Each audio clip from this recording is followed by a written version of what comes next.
ஒரு விஷயம் சொல்ல ஆரம்பிக்கிறான்.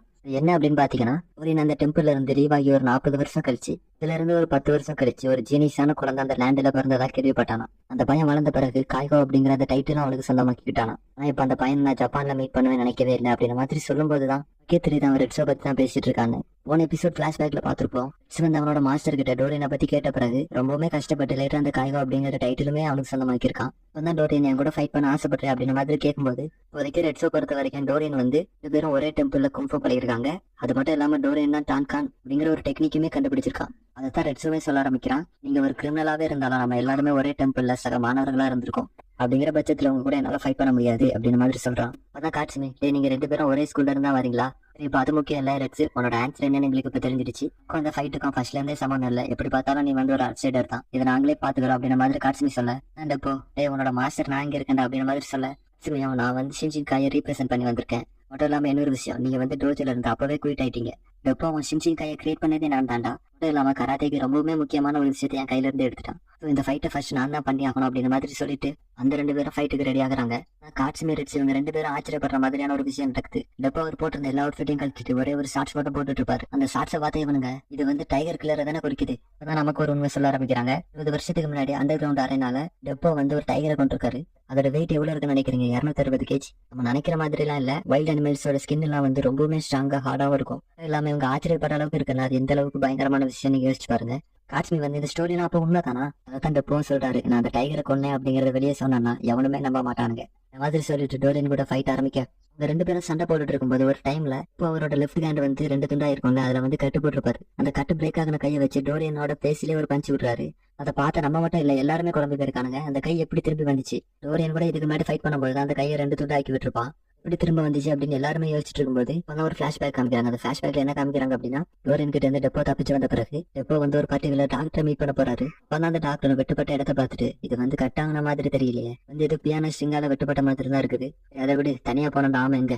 டெப்போவும் பிரில்லியன்ட்டா அந்த ஆமை வந்து ஒரு ஐஸ் பேக்ல வச்சு கொண்டு வந்திருப்பாரு. அந்த டாக்டரும் அனஸ்தீசியா இல்ல, உனக்கு ஆபரேஷன் நடக்கும்போது எல்லா வழியும் நீ தாங்கி தான் ஆகணும் அப்படின்ற மாதிரி சொல்லிட்டு ஆபரேஷன் ஆரம்பிக்க அந்த ஆபரேஷன் வந்து ஒரு நைட்டு ஃபுல்லாவே நடந்திருக்கு. அது மட்டும் இல்லாம அந்த ஆபரேஷன் சக்சஸ்ஃபுல்லா எண்டாக எப்போ வந்து என்னால என்னோட ஆமை வந்து ஃபீல் பண்ண முடியுது. இப்பவுமே யார்ட்ட பஞ்ச் பண்ணணும் போல தோணுது. அப்ப அந்த டாக்டரும் பஞ்ச் தான் பண்ணலாம், அது கண்டிப்பா ஒரு 3 வாரம் வெயிட் பண்ண வேண்டியது இருக்கும். சோ இதுதாங்க நடந்திருக்கு. அந்த பிளாஷ்பேக் முடிஞ்சு இப்ப கரண்ட்டுக்கு வந்தலாம்.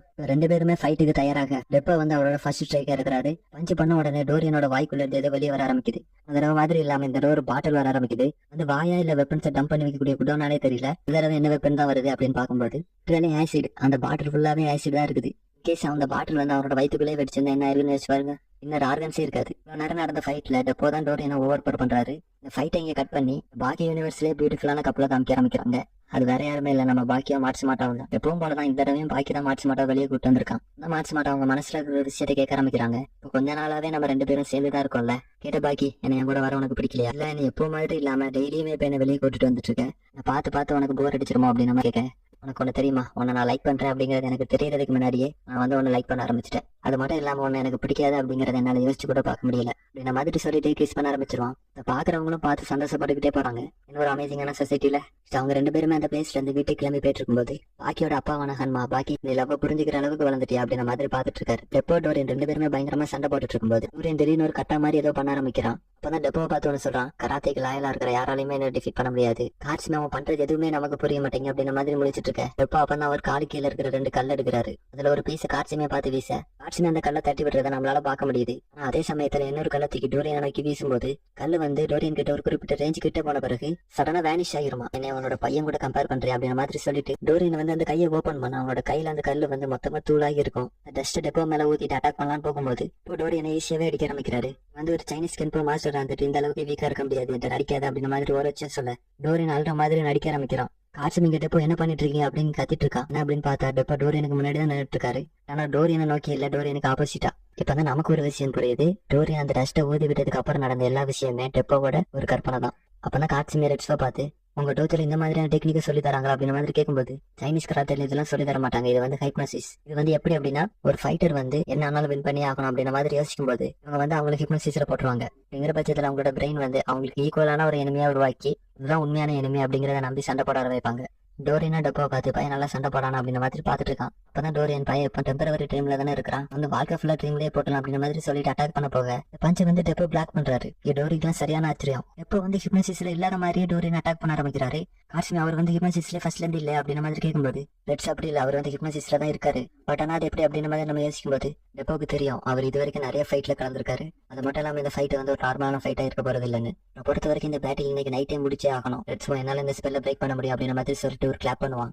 சரி, அவங்களுக்கு இங்க என்ன நடக்குனே புரியல, நமக்கு இங்க என்ன நடக்குதுன்னே புரிய மாட்டேங்குது. அப்பதான் ரெட் ஸ்டோன் சொல்ல ஆரம்பிக்கிறான். அவர் கனவுல இருக்கும்போது கூட அவர் வந்து இந்த அசைவை ஃபீல் பண்றாரு. அதனால இது ரியல் வேர்ல்டுல இருந்தாலும் கனவுல இருந்தாலுமே ஒரு டிஃபரெண்டா கிடையாது. சரி, சிம்பிளா சொல்லணும் அப்படின்னு சொல்லிட்டு நம்மள கூட வந்து குழப்பி விடுறான். ரோச்சை பொறுத்த வரைக்கும் ஹிப்னோசிஸ் அப்படிங்கிறது அவரோட மெமரியிலே இல்ல அப்படின்ற மாதிரி சொல்றான். இது இப்படி இருக்கலாம் கைஸ், அவர் வந்து கனவுலே இருந்தாலும் கூட நடக்கிற மூமெண்ட்ஸை ஃபீல் பண்ணி அவரோட கனவுல அந்த கேரக்டர் இந்த மாதிரி தான் மூவ் ஆகுது அப்படின்ற மாதிரி நினைச்சிட்டு சண்டை போடுறா இருக்கலாம். அப்பதான் டோரியன் அவரோட நெயில்ஸை ஷார்ப் ஆக்கிட்டு உன்னால என்னோட கனவை ரியலாக்க முடியுமா அப்படின்ற மாதிரி சொல்லிட்டு அட்டாக் பண்ண வரான். இப்போ அந்த ஃபிங்கர்ஸ்லயே ஒரு பஞ்ச் பண்ணி அந்த ஃபிங்கர்ஸ் எல்லாத்தையுமே கிரஷ் பண்ணி விட்டுருவாரு. நெக்ஸ்ட் டோரியனோட ஷோல்ல இருந்து ஒரு நைஃப் மாதிரி வருது. அந்த நைஃபை வச்சு அட்டாக் பண்ண வரான். இப்போ அந்த நைஃபை கேட்ச் பண்ண டோரியன் ஒரு மாதிரி வாந்தி எடுத்துக்கிட்டே எப்போ நீ ஸ்ட்ராங் தான், அதை ஒத்துக்கிறேன் அப்படின்ற மாதிரி சொல்லிட்டு இருக்கான். இப்போ வந்து ஏதோ ஒரு பயங்கரமான டெக்னிக் யூஸ் பண்ண மாதிரி தான் தெரியுது. அப்பதான் இப்போ உன்னோட வாய்ஸ்ல ஏதோ பயம் தெரியற மாதிரி இருக்குது. எங்களை மாதிரி கராத்தே காண்டே வாழ்க்கை அர்ப்பணிச்சு வந்துகிட்ட பயப்படக்கூடாது. ஏன் டப்போ இப்படி சொல்றாரு அப்படின்னா போன எபிசோட்ல டோரியன் வந்து கராத்தே காண்டே வாழ்க்கை அர்ப்பணிச்சவங்களால என்ன தோக்கடிக்க முடியாது அப்படின்ற மாதிரி சொல்லியிருப்பான். சோ இங்க டெப்போ அதே ரிப்பீட் பண்ணி சொல்ல ஆரம்பிக்கிறாரு. அப்பதான் டோரியன் வந்து ஒரு பஞ்ச் பண்ண வருவான். அது டெப்போ ஒரு கிக் பண்ணி அவனோட கையே கிரஷ் பண்ணி விட்டுருவாரு.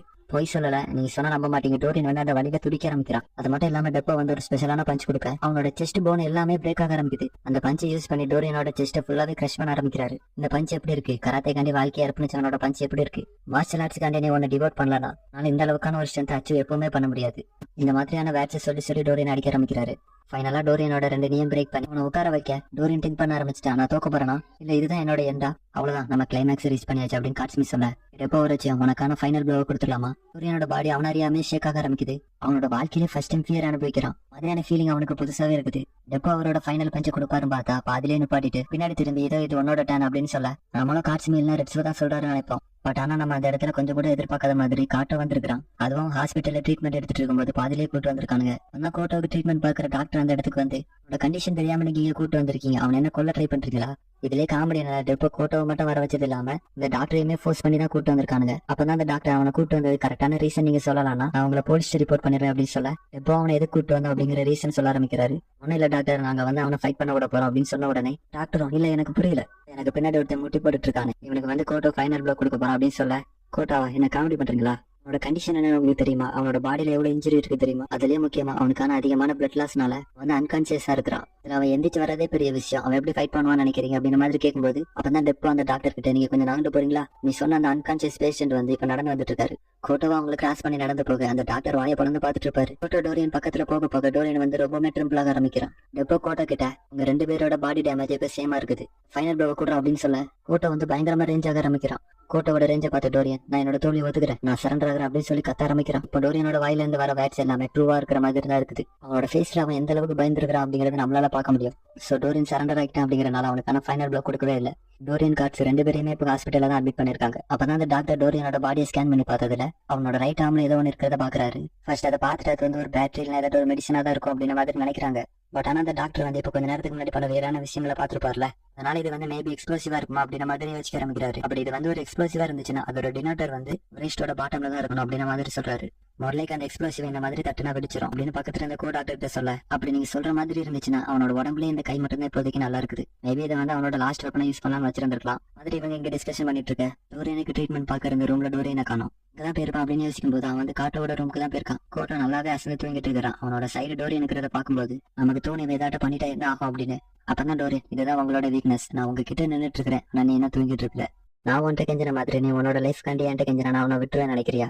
ஆனா நீ இப்ப இருக்கிற கண்டிஷனுக்கு உனக்கு அது தேவைப்படாதுன்னு நினைக்கிறேன். உனக்கான ஃபைனல் ப்ளோவை நான் ஆல்ரெடி தந்துட்டேன், உனக்கு மறுபடியும் தரணும்னு அவசியம் இல்லை அப்படின்ற மாதிரி சொல்லிட்டு அந்த ஹாஸ்பிட்டல் விட்டு தப்பிச்சு போறான். டோரியன் கூட பிரச்சனை முடிஞ்சிடுச்சுன்னு நிம்மதியா டெப்போ வீட்டுக்கு போனான். வீட்டோட டோரை தொட்ட உடனே அவருக்கு வந்து வீடா ஃபீல் ஆக ஆரம்பிக்குது. இப்ப ஏதோ தப்பா நடந்திருக்குன்னு இதுக்குள்ள போய் பார்க்கும்போது வீடே ஒரு அலங்கோலமா இருக்குது. டெப்போக்கு ஒரே பயம். டெப்போ அவரோட அம்மாக்கு என்ன இருக்குமோ அப்படின்னு நினைச்சு பயப்பட ஆரம்பிக்கிறாரு. அப்பதான் அங்க டோரியன் யூஸ் பண்ற டூல் வந்து கீழே கிடக்கிறத பார்த்த உடனே கண்டிப்பா இந்த வேலையை அவன் தான் பண்ணிருக்கணும் அப்படின்னு டோரியன் பேரை சொல்லி கத்த டோரியன் அவனோட கையில ஒரு பிரிஸ்ட் பாம் வச்சிருப்பாங்க, அதை வச்சு டெப்போவோட மூஞ்சிலே அடிக்கிறான். சோ அவ்வளவுதான், இது வந்து டோரியன் யூஸ் பண்ண கிரனேட் எக்ஸ்ப்ளோசிவோடையுமே பெருசா இருக்குது. அவனோட ரைட் ஆர்ம் வந்து பயங்கரமா டேமேஜ் ஆயிருக்கு. இவ்வளவு டேமேஜ் ஆயிருக்குன்னா டெப்போட ஃபேஸ்க்கு என்ன இருக்கும் அப்படின்னு பார்க்கும்போது ஹனாயாமாக்கு நடந்த அதே மாதிரியான ஒரு விஷயம் தான் இங்கே நடந்திருக்கு. ஆனா ஹனாயாமாக்கு ஃபேஸ்ல பாதி தான் போயிருக்கும். ஆனா இங்க டெப்போ அவரோட ஃபுல் ஃபேஸ்க்குன்னே இறந்திருக்காரு. இங்க மாதிரி இங்க சம்பவம் நடந்துட்டு இருக்க பாக்கி மார்ச் மட்டும் அவங்க 2 பேருமே கையை கொடுத்து நடந்து வந்துட்டு இருக்காங்க. நடந்து வந்துட்டு இருக்கும்போது மார்ச் மட்டும் நம்ம எப்பவும் சேர்ந்து இருக்கணும் அப்படின்னு சொல்ல பாக்கியம் என்னது நம்ம 2 பேரும் எப்பவுமே இதே மாதிரி சேர்ந்து இருக்கணும்னு ஆசைப்படுறேன். பாக்கி அதை கேட்டுட்டு எப்படி ரியாக்ட் பண்ணணும்னே தெரியல. அப்ப என்னோட வீட்டுக்கு இன்னைக்கு வாரி அப்படின்னு கேட்கணும்னு நினைக்கிறான். ஆனா வார்த்தையோட ஃபர்ஸ்ட் லெட்டர் மட்டும் தான் வாயில இருந்து வருது. சொல்ல வந்ததை விட்டுட்டு டைம் வந்து ரொம்ப நேரம் ஆயிட்டுன்னு சொல்ல மார்ச் மட்டும் பிரில்லியன்டா நீ வந்து வாட்சே போடல, எனக்கு தெரியும் நீ இதை கேட்க வரலன்னு. சரி சொல்லு உண்மையாவே நீ என்ன சொல்லணும்னு ஆசைப்பட்டேன்னு கேட்க அட்மாஸ்பியரை கரெக்டா புரிஞ்சுக்கிட்ட மார்ச் மட்டும் கிஸ் பண்ண ஆரம்பிக்கிறாங்க. நெக்ஸ்ட் அவங்க நான் வீட்டுக்கு போயிட்டு வரேன் அப்படின்னு சொல்ல பாக்கி அதுக்கப்புறம் என்னோட வீட்டுக்கு எப்போ வர மாதிரி 10 நிமிஷம் கழிச்சு வந்துரு அப்படின்னு சொல்லிட்டு ஓடிடுறாங்க. ஒட்டை மேன் அவங்களும் பாக்கி ஃபீல் பண்ண மாதிரி தான் ஃபீல் பண்ணிருக்காங்க. டோட்டலாவே மறந்துட்டேன். அவன் கிட்ட உன்னோட வீட்டுக்கு இன்னைக்கு வரலாமா அப்படின்னு கேட்கணும்னு நினைச்சேன். இந்த மாதிரி அவங்க 2 பேரும் எதை பேசணும்னு நினைச்சாங்களோ அதை பேசாம இருக்க அந்த சீனை கட் பண்ணி டோரியனை காமிக்க ஆரம்பிக்கிறாங்க. டோரியன் டெப்போவை அடிச்சு போட்டு நடந்து வந்துட்டு இருக்கும்போது இதுல ரெட்ஸை மீட் பண்றான். ரெட்ஸை மீட் பண்ணது மட்டும் இல்லாம ஸ்ட்ரென்த்தை பத்தி நீ என்ன நினைக்கிற அப்படின்னு கேட்க பொறுத்த வரைக்கும் ஸ்ட்ரென்த் அப்படின்னா ஒருத்தரோட வில்ல நிறைவேற்றுறதுக்கு அதுக்கு அடுத்து அவங்களோட வில்ல கேரி பண்ணி போறதுக்கு அப்படின்னு சொல்ல டோரியன் என்ன சொல்ல வரேன்னு புரியலன்னு சொல்லும்போது நீ வந்து டிஃபீட்டுக்காண்டி ஏங்கிட்டு இருக்க. ஆனா நீ என்ன டிஃபீட் ஆகாம நிக்கிற. உண்மை என்னன்னா நீ ஒரு இதுல கூட வின் பண்ணதே கிடையாது. டோரியன் ஒரு மாதிரி சிரிச்சுட்டு இதனால டிஃபீட்டுக்காண்டி ஏங்கிட்டு இருந்தேன். அது மட்டும் இல்லாம நான் எனக்கு ஆறுதல் சொல்லிக்கிறதுக்காண்டி நான் ஜெயிச்சிட்டு இருக்கிறதா நினைச்சிட்டு இருந்தேன். பட் ஆனா ரியாலிட்டியில நான் ஒரு தடவை கூட ஜெயிச்சதே இல்லை. இதை விட ஏதாவது சோகமான விஷயம் இருக்க முடியுமா அப்படின்னு சொல்லிட்டு பைத்தியமானவன் மாதிரி சிரிக்க ஆரம்பிக்கிறான். டோரியன் ரெட்ஸோ பார்த்து எனக்கு உன்னை டிஃபீட் பண்ணும் போல ஆசையாட்டு இருக்குன்னு சொல்ல அந்த விஷயம் என்னால கிராண்ட் பண்ண முடியாது. உன்னோட ஸ்மால் ட்ரீம் நான் இப்ப ஏன் பண்றேன் அப்படின்னு சொல்லிட்டு ஒரு பஞ்ச் பண்ண போக டோரியன் டிஃபீட் ஆகிறதுக்கு முன்னாடி ரெட்ஸ் கைகோ எனக்கு ஆல்ரெடி தெரியும் நான் டிஃபீட் ஆயிட்டேன் அப்படிங்கிறது. என்னோட லைஃப் வந்து விக்டரி மாதிரி கலர்டா இருந்திருக்கணும். ஆனா உண்மையா சொல்ல போனா அது வந்து டார்க்கா தான் இருக்குது. இந்த மாதிரி டோரியனும் கடைசியில் அவனோட தோல்வியை ஒத்துக்கிறான். இப்பதான் டோரியன் ஒரு ஆம்புலன்ஸ்ல வச்சு கொண்டு போயிட்டு இருக்காங்க. ஆம்புலன்ஸ்ல உள்ள டிரைவர் எல்லாம் 2 பேர் இருக்கிறான். நமக்கு எதுக்கு இந்த அளவுக்கு ப்ரொடெக்ஷன், இந்த அளவுக்கு ப்ரொடெக்ஷன் தராங்கன்னா உள்ள இருக்கிற பேஷண்ட் வந்து எந்த அளவுக்கு முக்கியமானவரா இருக்கும். பட் ஆனா பேஷண்ட் உட்கார்ந்து இருக்கிறவங்க தான் பயத்துல நடிங்கிட்டு இருக்கானுங்க. அந்த பெட்ல இருந்து டப்புன்னு எந்திரிச்ச டோரியன் டோக்கியோ டவரை பார்த்து எனக்கு அந்த கேண்டி வேணும் அப்படின்னு சொல்லி அடம்பிடிக்க ஆரம்பிக்கிறான். இதுல இருந்து எல்லாரும் இவனுக்கு மூளை குழம்பு வச்சு அப்படின்ற மாதிரி யோசிக்கும் போது டோரியன் அவரோட தோல்வி ஒத்துக்கிட்டனாலதான் இந்த மாதிரி ஆயிட்டான் அப்படிங்கறத புரிஞ்சுக்கிட்ட ரெட்ஸ் நான் உனக்கு நிறைய கேண்டி வாங்கி தரேன் அப்படின்னு ஒரு குழந்தைய சமாதானப்படுத்துற மாதிரி சமாதானப்படுத்துறான். வீட்டுக்கு வந்த மார்ச் மாட்டாக்கிட்ட அவங்க அம்மா சாப்பிட்டியா அப்படின்னு கேட்கும்போது சாப்பிட்டுட்டேன் அப்படின்னு சொல்லி அவங்களோட ரூமுக்கு போறாங்க. இங்க பாக்கி 10 நிமிஷம் ஆகிற வரைக்கும் அதே ரோட்ல வெயிட் பண்ணிட்டு இருக்கான். போறதை யாரோ ஒருத்தர் பாக்குற மாதிரி காமிக்கிறாங்க. மார்ச் மாட்டோட அம்மா அவங்களோட கையில 10 நிமிஷம் ஆயிடுச்சு அப்படின்னு பாக்குறாங்க. இவங்களுக்கு என்ன தெரியும் நமக்கு தெரியல. என் மார்ச் மாட்டோ 10 நிமிஷம் ஆயிடுச்சு நம்ம பாக்கியோட ரூமுக்கு போகலாமா அப்படின்னு வச்சுட்டு இருக்காங்க. இப்போ அவங்களோட விண்டோவை யாரோ தட்டுற மாதிரி சவுண்ட் கேட்கும். அவங்களும் போய் ஓப்பன் பண்ணி பார்த்தா யாரும் இருக்கிற மாதிரி தெரியாது. அது மட்டும் இல்லாம ஏதோ ஒண்ணு தப்பா சென்ஸ் பண்ணிட்டு அப்படின்னு விண்டோவை க்ளோஸ் பண்ணிட்டு உள்ள வந்து உட்காந்துருவாங்க. பட் ஆனா அவங்களோட ரூம்குள்ள ஆல்ரெடி யாரும் வந்த மாதிரி தோண ஆரம்பிக்குது. ஷிகாட்சிக்கு மார்ச் மாட்டோட வாய் எடுத்து பத்திட்டு சத்தம் போடாத, நீயும் உன்னோட மாமா இப்போதைக்கு சேஃபா இருக்கீங்க, நீ சத்தம் போடாம இருக்கிற வரைக்கும் உன்னே உன்னோட அம்மாவை எதுவும் பண்ண மாட்டேன் அப்படின்ற மாதிரி சொல்ல ஒரு பயங்கரமான கிளிஃப் ஹேங்கரோட இந்த எபிசோட் வந்து எண்ட் ஆகுது.